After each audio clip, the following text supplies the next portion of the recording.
Wave का मुकाबला पूरी मजबूती के साथ किया और सेकेंड वेव वर्तमान में हम सबके सामने चुनौती देते हुए खड़ी है। देश के अंदर सबसे बड़ी आबादी का राज्य होने के नाते उत्तर प्रदेश पूरी मजबूती से इस लड़ाई को लड़ रहा है। फर्स्ट वेव में आदरणीय प्रधानमंत्री जी ने कुछ मंत्र दिए थे कोरोना से लड़ने के लिए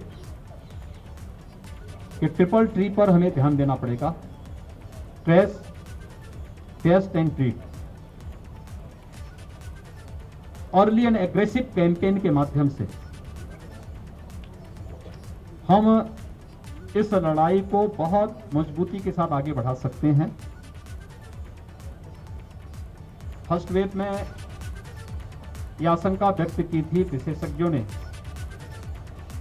कि उत्तर प्रदेश में एक्टिव केस 1 लाख से ज्यादा जाएंगे और उत्तर प्रदेश ने एक्टिव केस 67,000 पर नियंत्रित किए थे और फर्स्ट वेव में जो यहां पर प्रतिदिन आने वाले जो मैक्सिमम केस थे वो 7,200 तक पहुंचे थे।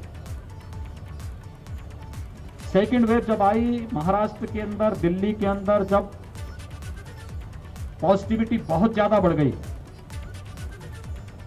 तो दुनिया के विशेषज्ञों ने, देश के भी विशेषज्ञों ने आशंका व्यक्त की कि महाराष्ट्र और दिल्ली की स्थिति से उत्तर प्रदेश तो आबादी का सबसे बड़ा राज्य है, इसकी क्या स्थिति होगी। और उन्होंने आशंका व्यक्त की थी कि 25 अप्रैल से लेकर के 10-15 मई के बीच में 1 लाख केस प्रतिदिन उत्तर प्रदेश में आएंगे।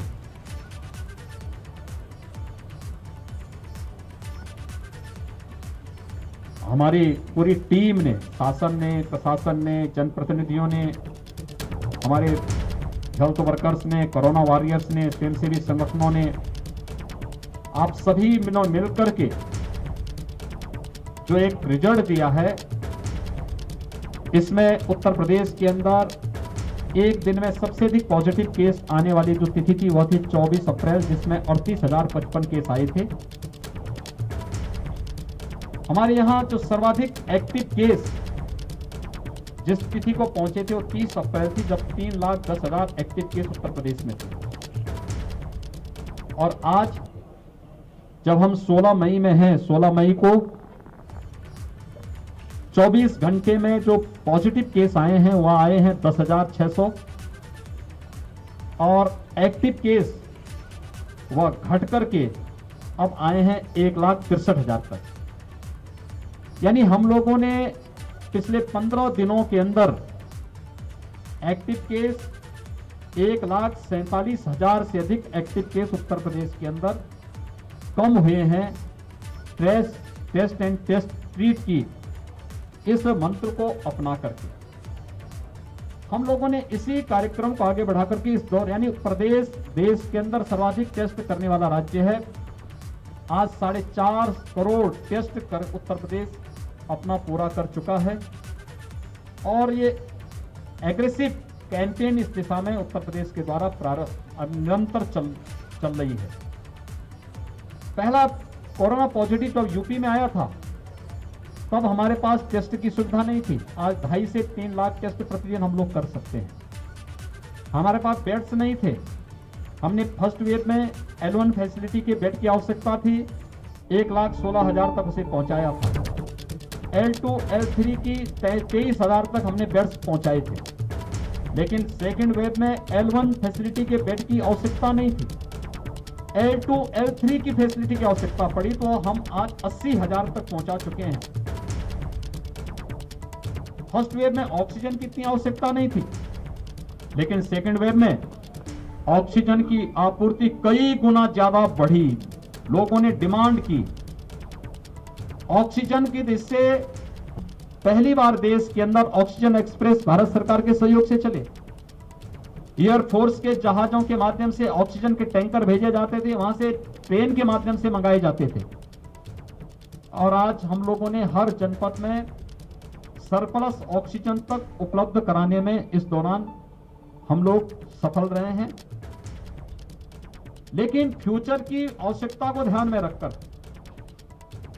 ऑक्सीजन आत्मनिर्भरता की दृष्टि से अकेले मेरठ मंडल के अंदर 35 नए ऑक्सीजन प्लांट लगाने की कार्रवाई वर्तमान में चल रही है और जिसमें अकेले मेरठ जनपद में 10 ऑक्सीजन प्लांट वर्तमान में जिन पर या तो कार्य प्रारंभ हो चुका है या जिन पे कार्य होने जा रहा है, जिससे आने वाले समय में यहाँ के मेडिकल कॉलेजेस, हॉस्पिटल और सीएससी में ज़्यादातर को हम लोग ऑक्सीजन की दृष्टि से आत्मनिर्भर कर सकेंगे और बाहर से ऑक्सीजन लाने की आवश्यकता नहीं पड़ेगी।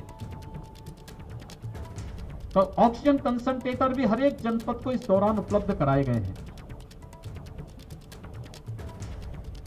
एक आशंका जो व्यक्त की जा रही है वह 2-3 चीजों को लेकर, एक गांव में इन्फेक्शन की दृष्टि से उत्तर प्रदेश ने 2 मई से ही इसके बारे में एडवाइजरी जारी कर दी, जिसमें निगरानी समितियां स्क्रीनिंग का कार्य कर रही हैं, हर लक्षण युक्त और संदिग्ध व्यक्ति को मेडिकल किट उपलब्ध करा रही हैं, उनकी सूची ICCC के साथ दे करके फिर ICCC से रैपिड रिस्पांस टीम वहां जाकर के एंटीजन टेस्ट करती है, उन्हें मरीज के लक्षण के अनुसार हॉस्पिटलाइज करना, क्वारंटीन सेंटर में रखना या होम आइसोलेशन में रखना, इन सब पर कार्य हो रहा है।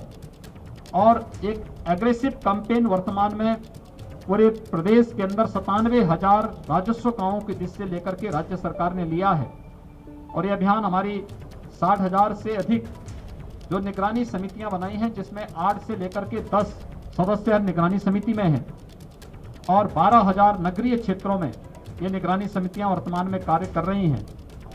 इसके माध्यम से हम लोग ग्रामीण क्षेत्र में भी कोरोना के संक्रमण से बचाव के अभियान प्रारंभ कर रहे हैं। युद्ध स्तर पर इस कार्य योजना को आगे बढ़ाने का कार्य किया जा रहा है। इसके साथ ही पोस्ट कोविड पेशेंट भी हमारे सामने आ रहे हैं। ब्लैक फंगस से जुड़े हुए कुछ मामले आए हैं। कल ही राज्य सरकार ने ब्लैक फंगस के लिए प्रदेश के अंदर एक क्राइसिस मैनेजमेंट ग्रुप हम लोगों ने बनाया है, जिसमें प्रदेश और देश के चिकित्सा विशेषज्ञों को रखा गया है। ये सभी ग्रुप इन सभी मुद्दों पर चर्चा करता है। सेकेंड वेव कैसे हम इसको फेस कर सकते हैं, थर्ड वेव में हमें क्या करना है, ब्लैक फंगस के लिए हमारी क्या रणनीति होनी चाहिए। कल उत्तर प्रदेश ने इसकी एडवाइजरी पूरे जनपदों में जारी कर दी है। इसकी लाइन ऑफ ट्रीटमेंट क्या होगी, क्या सावधानी बरतनी चाहिए, किसी भी पेशेंट के बारे में जो हाई रिस्क कैटेगरी पहले वेव में कहा जा रहा था कि मधुमेह से जुड़े, डायबिटीज से जुड़ा हुआ पेशेंट, उसको क्या सावधानी रखनी चाहिए, या हाई रिस्क कैटेगरी से जुड़े हुए लोगों को क्या सावधानी रखनी चाहिए, इन सभी को लेकर के कल एक व्यापक एडवाइजरी जारी की है और इसके लिए भी मुफ्त में उपचार की व्यवस्था हर एक जनपद में बनाने की कार्रवाई के निर्देश दिए गए हैं। इसके साथ ही वैक्सीनेशन के कार्यक्रम को आगे बढ़ाने और थर्ड वेव को रोकने के लिए भी राज्य सरकार ने अपनी व्यापक रणनीति बनाई है।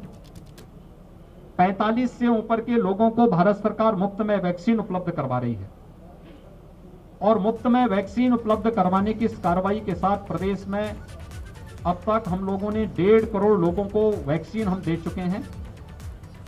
18+ में मेरठ जो कमिश्नरी है, इसमें 50,000 यूथ को अब तक वैक्सीन दिया जा चुका है। वैक्सीनेशन का एक कार्यक्रम हम लोगों ने फेज वाइज 18+ के लिए फेज वाइज प्रारंभ किया है। पहले 9 जनपद जो सर्वाधिक एक्टिव केसेस जहां थे, पॉजिटिविटी ज्यादा थी, उन पे किया। फिर सभी नगर निगमों में हमने इसको लागू किया। अब सभी नगर निगमों के साथ ही हर कमिश्नरी मुख्यालय पर भी हम लोग कल से 23 जनपदों में 18+ का वैक्सीनेशन का कार्यक्रम प्रारंभ होने जा रहा है। युद्ध स्तर पर इस कार्यक्रम को आगे बढ़ाने के साथ ही प्रदेश सरकार ने एक व्यापक रणनीति बनाई है, क्योंकि कोरोना कर्फ्यू को 1 सप्ताह के लिए आगे बढ़ाने का कार्य हुआ है। इस दौरान राज्य सरकार ने उन सभी लोगों को, 15 करोड़ लोगों को, जो पात्र गृहस्थी के, अंत्योदय के कार्ड धारक हैं, लेबर क्लास के लोग हैं, जरूरतमंद हैं, ऐसे लगभग 15 करोड़ लोगों को मुफ्त में राशन उपलब्ध कराने की 3 महीने का मुफ्त में राशन उपलब्ध कराने के कार्य को आगे बढ़ाया है। यह राशन प्रधानमंत्री गरीब कल्याण पैकेज के अतिरिक्त होगा। प्रधानमंत्री गरीब कल्याण पैकेज में एक यूनिट में 5 किलो खाद्यान्न निःशुल्क उपलब्ध कराया जा रहा है। उसके अतिरिक्त ये खाद्यान्न उसके अतिरिक्त होगा।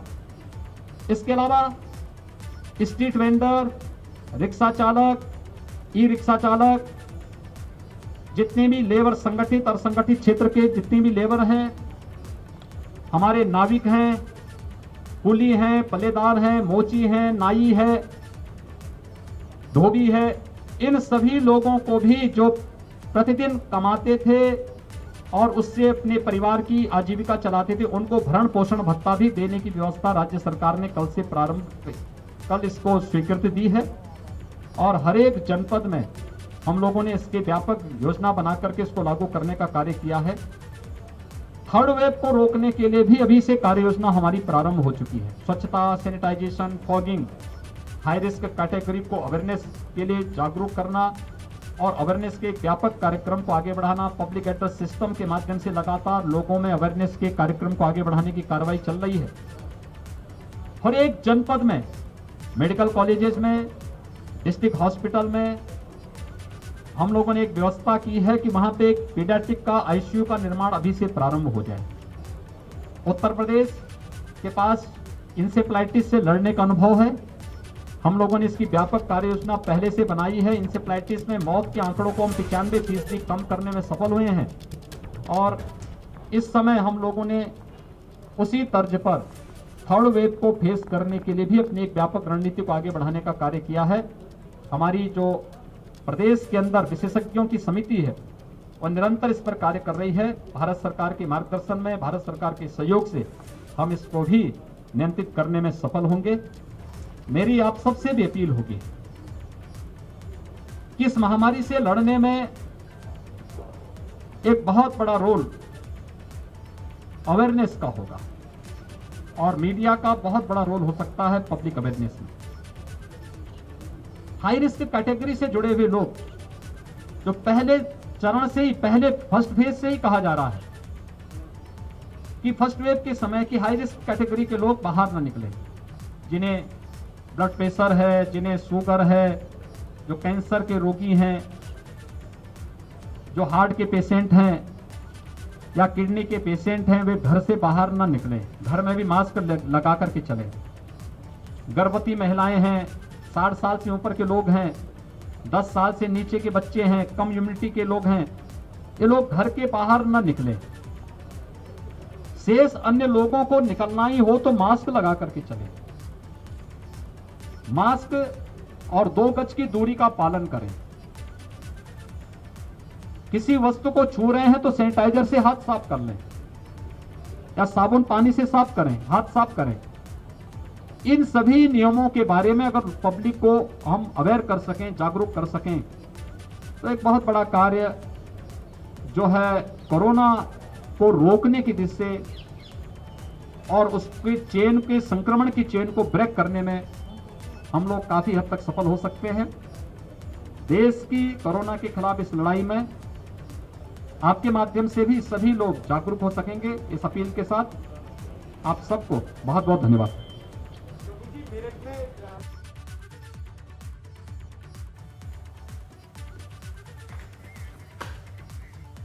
तो सीएम योगी ने मेरठ से तमाम मीडिया के जरिए लोगों को ये अपील करने की कोशिश की कि मास्क लगाइए, दूरी बनाइए और जो सेंसिटिव ग्रुप है वो अपने आप को पूरी तरह से बचाए, घर में रहे, घर में भी रहे तो मास्क लगाकर रहे। ये अवेयरनेस लोगों तक फैलानी है, उन्हें बताना है, ये समझाना है, ना सिर्फ सुनना है बल्कि इसे मानना है, ये खुद कहा।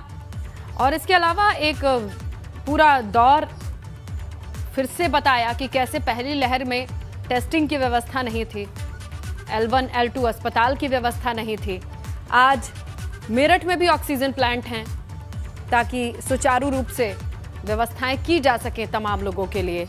इसके अलावा जो आगामी चुनौती है, जो दस्तक दे चुकी है, वो है पोस्ट कोविड कॉम्प्लिकेशंस जो आ रही हैं, बीमारियां जिसमें ब्लैक फंगस का नाम सामने आ रहा है। मेरठ से भी मरीज सामने आए हैं ब्लैक फंगस के। ऐसे में तमाम लोगों को मेडिकल फैसिलिटी मिल पाए सही वक्त पर, ये भी बेहद ज़रूरी है। उसका भी जिक्र किया सीएम योगी ने। इस दूसरी लहर ने किस तरीके से लोगों को सदमे में डाला, कितनों के अपने छूट गए, इसका भी जिक्र किया। और इसे लड़ने के लिए युद्ध स्तर पर काम करना पड़ा। ऑक्सीजन की जो जरूरत थी वो उम्मीद से कहीं ज्यादा थी, खपत उम्मीद से कहीं ज्यादा थी। डिमांड सप्लाई का अनुपात कैसे बिगड़ा, उसे ठीक करने के लिए किस तरीके से काम किया गया, एक्टिव केसेस में कैसे कमी आई है। तमाम एनालिस्ट जो डेटा को देख के ये बता रहे थे कि पीक आएगा तो उत्तर प्रदेश में 1 लाख केसेस मिला करेंगे, लेकिन वो पीक आके गुजर भी गई और 50,000 का आंकड़ा भी नहीं छुआ, 40,000 का भी आंकड़ा नहीं छुआ। इस उपलब्धि को गिनवा रहे थे CM Yogi Adityanath. Post Covid को लेकर जरूर एक अहम खबर है ये कि तमाम वो लोग जो कोविड से ठीक होने के बाद भी ठीक नहीं महसूस कर रहे हैं, तमाम तरीके की परेशानियां महसूस कर रहे हैं और उन्हें डॉक्टरी सलाह की जरूरत है या दवाइयों की जरूरत है या ट्रीटमेंट की जरूरत है, तो इसके लिए सरकारी अस्पताल से लगाए जो कोविड डेडिकेटेड अस्पताल है वहां पर अलग वार्ड बनाए जा रहे हैं, अलग चिकित्सक रहेंगे, मनोचिकित्सक भी रहेंगे, क्योंकि कई तरीके की मानसिक परेशानियां और बीमारियां भी लोगों को घेर रही हैं। ऐसे में उनकी सलाह के लिए, उनकी देखभाल के लिए भी एक अलग व्यवस्था बनाई जा रही है।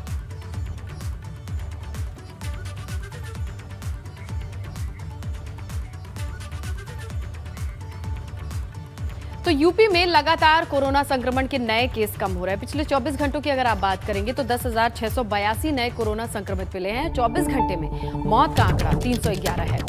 24,837 लोगों ने कोरोना को मात दी है। लखनऊ की अगर आप बात कर ले 24 घंटे में 525 नए केस मिले हैं, जबकि 1,944 लोग डिस्चार्ज भी हुए हैं। लखनऊ में 24 घंटे में 20 कोरोना पॉजिटिव ने दम तोड़ा है। कुल एक्टिव केसेस अब लखनऊ में रह गए 11,045। तो मौत का आंकड़ा कहीं ना कहीं एक्टिव केसेस की वजह से बना हुआ है और जिस तरीके से एक्टिव केसेस कम हो रहे हैं उसके साथ साथ ये आंकड़ा भी नीचे जाएगा, इस बात की उम्मीद जताई जा रही है। नए केसेस कितने हैं, मौत कितनी है, ये आपके सामने टीवी स्क्रीन पर है। कल की बात करें तो कल से 2,000 केसेस कम आए हैं। कल 12,000 कुछ केसेस थे, आज हमारे पास लगभग 10,500 केसेस हैं। तो 24 घंटे में नए केस, मौत और डिस्चार्ज का आंकड़ा आप देखिए, जहां पर डिस्चार्ज हुए लोगों की संख्या ज्यादा है। ये अच्छी खबर है। जितने जल्दी लोग रिकवर करेंगे उतनी ज्यादा एक्टिव केसेस की संख्या कम होगी और फिर मौत के आंकड़े भी नीचे आएंगे, क्योंकि लगातार चिंता का विषय ये मौत के आंकड़े भी हैं। आज 15 तारीख और 14 तारीख के बीच में आप देखिए किस तरीके से ये ग्राफ गिरता चला जा रहा है। ये एक अच्छी सूचना है। जो लोग आंकड़ों को देखते हैं, समझते हैं, उनका विश्लेषण करते हैं, उनका यही कहना है कि उत्तर प्रदेश से पीक आके जा चुकी है और अब आंकड़े गिरने शुरू हो जाएंगे। लेकिन मौत का आंकड़ा चिंताजनक स्थिति में बना हुआ है। 14, 15 और आज 16 मई की आप तस्वीरें देखेंगे तो मौत का आंकड़ा कल से ज्यादा है और ये है एक्टिव केसेस की वजह से। जो तमाम लोग अभी भी अस्पताल में भर्ती हैं, जो एक्टिव केस हैं, उनकी जंग जारी है। कोरोना का हाल पिछले 24 घंटे में आप देख सकते हैं। राहत की खबर है कि कल से आंकड़े आज कम आए हैं। यूपी में 24 मई तक के लिए लॉकडाउन बढ़ा दिया गया है। हालांकि इसमें सिर्फ जरूरी सेवाओं के लिए छूट जारी रहेगी। अच्छी बात यह है कि इस लॉकडाउन का फायदा देखने को मिल रहा है। पिछले 24 घंटे में जिस तरीके से आंकड़ों में अंतर देखा गया है वो लोगों के लिए राहत भरे हैं। एक दिन पहले के मुकाबले आज 2,000 आंकड़े कम है। उत्तर प्रदेश सरकार ने कोरोना कर्फ्यू को अब 24 मई तक के लिए बढ़ा दिया है। दरअसल इस कोरोना कर्फ्यू का एक अच्छा असर दिखाई दिया, एक सकारात्मक असर दिखाई दिया है। यूपी में लगातार कोरोना के जो मामले हैं उनमें कमी आई है। बीते 24 घंटे की अगर बात करें तो यूपी में 10,000 के आसपास जो नए केस हैं वो सामने आए हैं, जबकि जो रिकवरी हुई है 24 घंटे के दौरान वो 24,000 से ज़्यादा है। और जो टेस्ट की अगर बात करें तो वो कल के मुकाबले तकरीबन 12,000 ज़्यादा टेस्ट हुए हैं। 2,67,000 के आसपास यूपी में बीते 24 घंटे में टेस्ट हुए, जिनमें 10,000 से थोड़े अधिक जो नए मरीज़ हैं वो सामने आए हैं। और यही वजह है कि यूपी में वीकेंड लॉकडाउन जो था उसको पहले कोरोना कर्फ्यू में बदला गया और उसे बढ़ाया गया, पहले 17 तारीख तक के लिए और अब 24 मई तक के लिए उसे बढ़ा दिया गया है। मुख्यमंत्री योगी आदित्यनाथ ने कहा कि एक वक्त यूपी में जो वैक्सीन का वेस्टेज था वो 10% से ज़्यादा था, लेकिन अब वो भी 2 से 3% के आसपास आ गया है और सोमवार से यानी कल से यूपी सरकार अब कुल मिलाकर 23 जिलों में वैक्सीनेशन का काम 18+ के लिए शुरू करने जा रही है। कैमरा से प्रमोद के साथ अनुभव शुक्ला, एबीपी गंगा, लखनऊ। कानपुर वालों के लिए अच्छी खबर है। जिला अस्पताल उर्सला के इमरजेंसी ब्लॉक में ऑक्सीजन जनरेशन प्लांट का उद्घाटन किया गया। कैबिनेट मंत्री सतीश महाना ने फीता काटकर इस ऑक्सीजन जनरेशन प्लांट का उद्घाटन किया। इसकी क्षमता 500 लीटर प्रति मिनट की है। ऐसे में अस्पताल में ऑक्सीजन की कमी दूर की जा सकती है। सतीश महाना ने कहा कि ऑक्सीजन प्लांट की संख्या को बढ़ाया जाएगा। कोविड वायरस से निपटने के लिए जिला प्रशासन और सरकार के द्वारा तत्परता के साथ काम किया गया। जहां पर ऑक्सीजन की कमी नहीं आने दी गई, थोड़ी किल्लत हुई तो उसको तत्परता के साथ पूरा किया गया। आज मुझे इस बात को कहते हुए प्रसन्नता है कि कानपुर महानगर में ऑक्सीजन पर्याप्त मात्रा में उपलब्ध है और कानपुर के आसपास जिलों में भी कानपुर से ऑक्सीजन, लिक्विड ऑक्सीजन जा रही है। ऐसा कहा जा रहा है कि कोरोना को काबू करने के लिए सरकार ग्राउंड जीरो पर दिखाई दे रही है। इसी क्रम में मुख्यमंत्री कल सहारनपुर जाएंगे, जहां वो अधिकारियों के साथ कोरोना कंट्रोल पर रिपोर्ट लेंगे। जिले में मुख्यमंत्री करीब 3 घंटे रहेंगे। सीएम के दौरे को लेकर तैयारियां लगभग पूरी कर दी गई हैं। प्रशासन अलर्ट मोड पर है। पिछले साल भी जब कोरोना का प्रकोप बढ़ा था तो मुख्यमंत्री सहारनपुर पहुंचे थे। कल सीएम करीब 1:30 बजे पुलिस लाइन पहुंचेंगे। इसके बाद सर्किट हाउस जाएंगे और दोपहर 2 बजे करीब इंटीग्रेटेड कोविड कमांड सेंटर का निरीक्षण करेंगे। 2:30 बजे करीब जनप्रतिनिधियों, अधिकारियों के साथ बैठक का कार्यक्रम है। इसके बाद वो 2:45 बजे सहारनपुर मंडल के बाकी जिलों के डीएम और दूसरे अधिकारियों के साथ मीटिंग करेंगे। 4 बजे के बाद सीएम जिले के अलग अलग जगहों का निरीक्षण भी कर सकते हैं। तो कोरोना की संभावित तीसरी लहर से निपटने की तैयारी यूपी सरकार ने तेज कर दी है। सीएम योगी आदित्यनाथ ने नोएडा पहुंचने के बाद जिला प्रशासन के कामों की समीक्षा की। सीएम योगी ने कहा, यूपी सरकार कोविड नियंत्रण और मरीजों के इलाज को लेकर मजबूती से काम कर रही है। सीएम ने यह भी बताया कि महामारी के खिलाफ सरकार ने जो कदम उठाए हैं उससे बेहतर नतीजे मिलने शुरू हो गए हैं। पॉजिटिव केसेस में लगातार कमी आ रही है।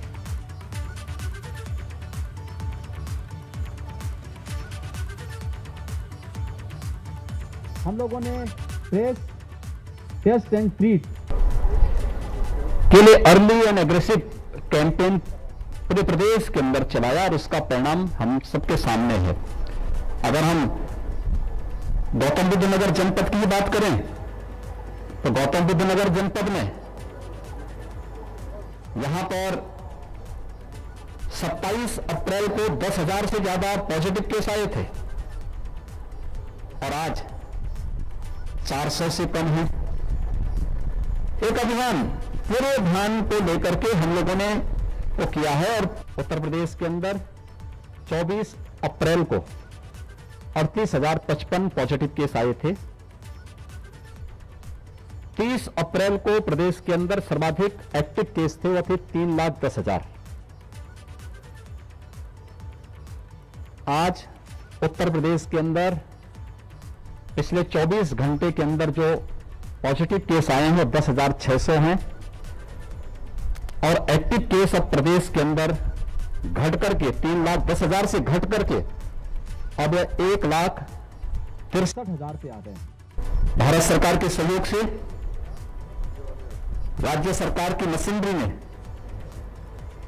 अपने सभी जनप्रतिनिधियों, प्रशासनिक तंत्र और सभी संगठनों, संस्थाओं के सहयोग से आज हम प्रतिदिन 2.5 लाख से लेकर 3 लाख टेस्ट प्रतिदिन प्रदेश के अंदर कर रहे हैं। ऑक्सीजन की कमी कहीं न होने पाए।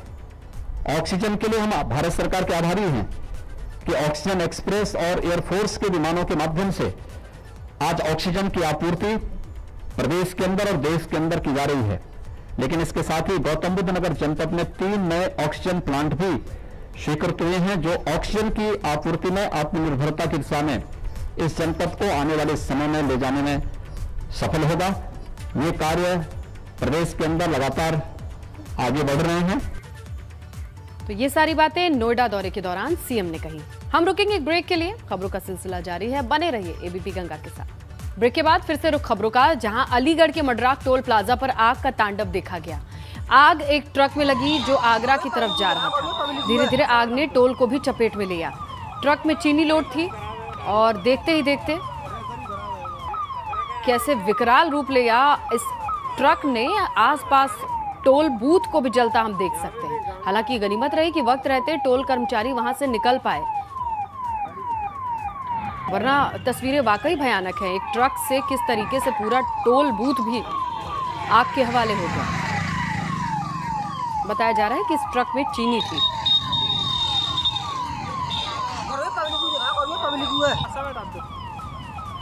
वाकई आसपास के लोगों के लिए भी अजीब वाकया होगा कि गुजरते हुए देख रहे हैं एक ट्रक है जिसमें आग लगी है और इस आग ने टोल बूथ को भी अपने हवाले लिया। गनीमत सिर्फ इतनी है कि कोई इसके जद में नहीं आया, किसी के झुलसने की खबर नहीं है, वरना ये भयानक तस्वीरें हैं।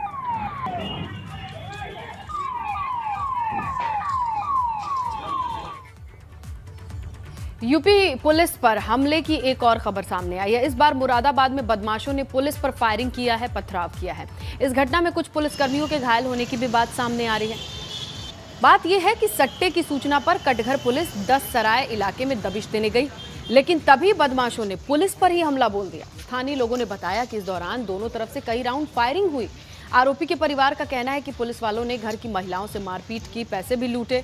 बवाल के बाद एसपी सिटी अमित आनंद भारी पुलिस बल के साथ पहुंचे। इस दौरान घर जाकर तलाशी अभियान चलाया। 3 आरोपियों को इस मामले में गिरफ्तार किया गया है।